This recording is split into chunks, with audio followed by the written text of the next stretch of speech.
Se tem uma coisa que eu cansei de ouvir na fandom de Jujutsu Kaisen, foi aquela velha reclamação. Ah, o Itadori é um protagonista fraco, o Itadori não tem presença, o Itadori é só um peso morto pro Gojo carregar. E, sinceramente, durante muito tempo, parecia que o Gege Akutami odiava o próprio protagonista.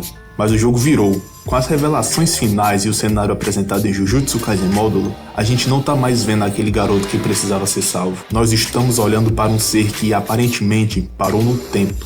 Alguém que não envelheceu um dia sequer desde o fim da obra. No vídeo de hoje eu vou explicar a teoria definitiva sobre a imortalidade de Yuji Itadori. Vamos provar por A mais B que ele não só deixou de ser humano, como pode ter se tornado a existência mais indestrutível de toda a obra. Para entender o que Itadori é hoje, a gente precisa voltar pro dia 1. Antes de comer qualquer dedo, antes de saber que era maldição, o moleque já era uma aberração da natureza.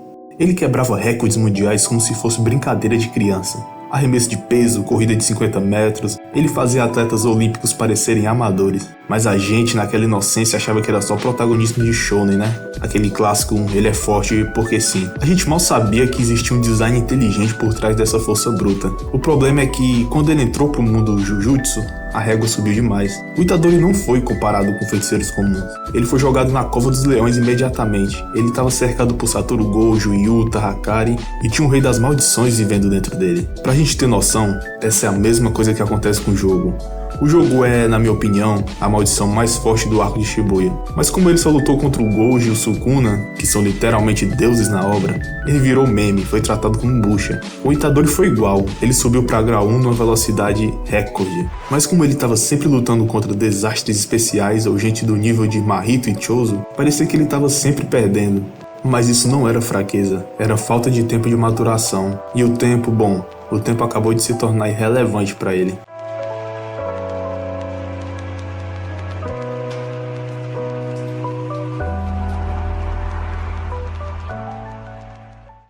Agora vamos para a ciência por trás do monstro. Quem construiu Yuji Itadori? Kenjaku, um feiticeiro milenar que tratava a humanidade como um grande laboratório. O objetivo dele sempre foi forçar a evolução da energia amaldiçoada. Há 150 anos, ele criou os fetos amaldiçoados, que são as pinturas da morte, misturando humanos e maldições.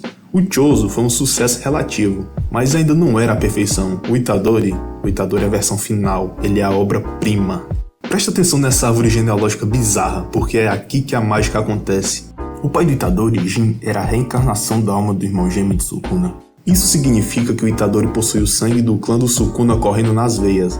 Mas não para por aí. Kenjaku, habitando o corpo da mãe de Itadori, Kaori, manipulou a gestação. A teoria mais forte, e que explica o nível de poder atual, é que o Itadori já nasceu com o dedo do Sukuna selado nele. Isso explica o porquê dele ser um receptáculo perfeito. Ele não foi escolhido aleatoriamente. Ele foi tratado para ser uma jaula capaz de suprimir o rei das maldições. Kenjaku fez alterações no corpo dele ainda criança. Sabe aqueles golpes críticos? A facilidade em aprender, a durabilidade insana, não é treino, é genética amaldiçoada. Hoje, o Itadori está muito mais próximo de uma maldição do que de um ser humano. Muitos dizem que a evolução do Itadori no final foi muito apressada. Eu concordo em partes, mas se olharmos os fatos, ele se tornou um feiticeiro completo. Ele despertou a técnica reversa para se curar, ele aprendeu a manipulação de sangue, ele despertou o Clivar e o Santuário do Sukuna. E claro, os Black Flashes. O Itadori não usa o Black Flash como um acidente. Aquilo faz parte da identidade dele. Essa liberação de energia constante e absurda mudou a alma dele. Ele atingiu um patamar onde a distinção entre carne e energia amaldiçoada começou a desaparecer. E é isso que nos leva ao ponto principal desse vídeo. Por que ele não envelhece?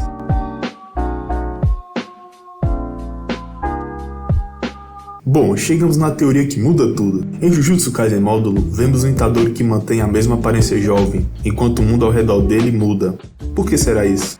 Existem duas possibilidades aterrorizantes aqui. A primeira é que ele se tornou algo similar às pinturas da morte, como o Chozo, um híbrido perfeito que não sofre da degradação celular humana. E a segunda, que é a mais provável, o Itadori se tornou um objeto amaldiçoado vivo. Você se lembra daquela regra básica no início do anime? Objetos amaldiçoados de nível especial, como os dedos do Sukuna, são indestrutíveis.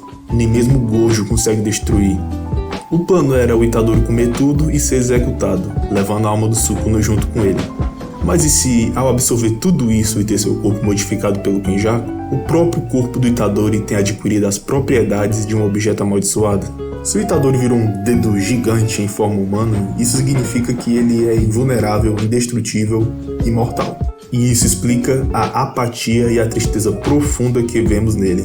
A maldição do Itadori não é morrer jovem, é ver todo mundo morrer. Megumi, Nobara, todos os seus amigos. Todos vão envelhecer e partir, e ele vai ficar.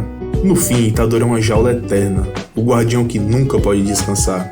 Ele deixou de ser humano para ser o pilar que segura o mundo Jujutsu, mas o preço foi a sua própria humanidade. E no fim das contas, Kenjaku venceu de uma forma distorcida. Ele criou o ser perfeito, mas o destino transformou ele em alguém que talvez nunca possa morrer. Mas ainda tem uma camada mais profunda e cruel nessa história toda. Se a gente parar pra pensar, a imortalidade do Itadori não é só um power-up. Ela é a quebra definitiva da promessa que iniciou o anime. Vocês se lembram das últimas palavras do vô dele? O Asuka Itadori? Ele aceitou comer os dedos do Sukuna justamente porque aceitou que morreria no final, desde que fosse para salvar os outros. Mas olha a ironia do destino. Se a nossa teoria estiver certa e ele se tornou um objeto amaldiçoado vivo indestrutível, ele nunca vai poder cumprir o desejo do avô. Como ele vai poder morrer cercado por pessoas se ele é o único que não envelhece? A tristeza que vemos no Itadori hoje não é só trauma de guerra, é a compreensão de que, ao se tornar forte o suficiente para proteger todo mundo, ele se condenou à solidão eterna. E aqui entra o paralelo assustador com Sukuna. O Sukuna sempre disse que a solidão é o preço da força absoluta. O Itadori passou a obra inteira negando isso, dizendo que não precisava ser sozinho, mas no final, ao se tornar a obra-prima perfeita de Kenjaku, o Itadori acabou provando que o Sukuna estava certo, mas da pior forma possível. Ele não se isolou por egoísmo como Sukuna.